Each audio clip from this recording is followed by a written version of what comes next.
Is Epstein-Barr related to fibromyalgia?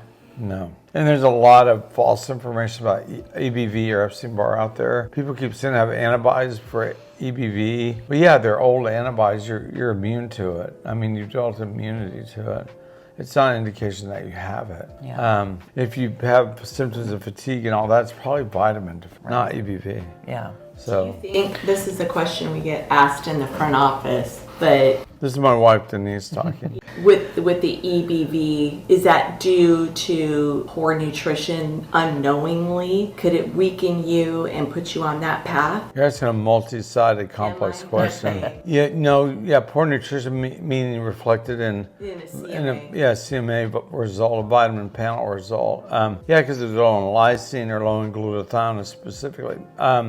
Reduced glutathione, to be really specific. Viruses like EBV, HIV, hepatitis A, B, C, and D, and E, and a lot of others, the first thing they do, they all have their different way of doing it, which is really weird, but they all try and turn off your ability to recycle or reconstitute reduced glutathione. They have to do that to be successful. So, and a lot of these fibromyalgia sufferers have a problem with glutathione anyway. That's really why we developed and patented our glutathione. We developed it and then realized it worked for fibro, and we had great results and everything, so we got a patent on it. But because fibromyalgia patients can't make enough reduced glutathione usually, they say they can't clear out the copper. So it's a big problem for them. They don't know they have. I want to And you piggyback. can't clear out the viruses. Yeah. I want to piggyback on that because I'm just thinking a lot of times though our nutritional deficiencies, we could be eating a good diet, but we're not absorbing what we need intracellularly, right? But we're doing all this stuff and we're thinking, I mean, how many people say, I'm taking handfuls of vitamins, but I'm still deficient? It's usually the wrong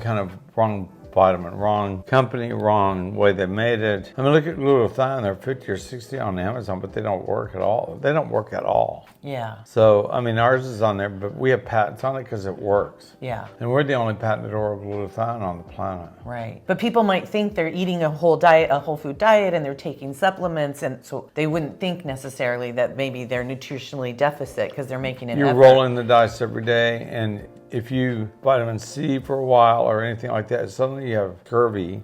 I had 7 cases last year, 6 so far this year. Most painful, horrible disease ever.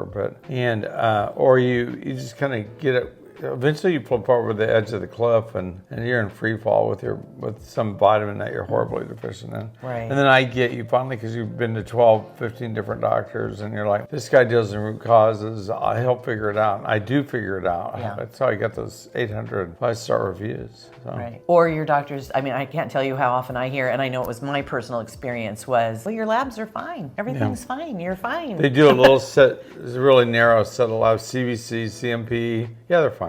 Yeah, you're fine. I am not. So does the copper imbalance occur primarily in women? I agree with you. It seems to be the vast majority of women. I'm not sure why. We've been getting a lot of men lately I know. to our page, which is... They're starting to recognize it more. Yeah.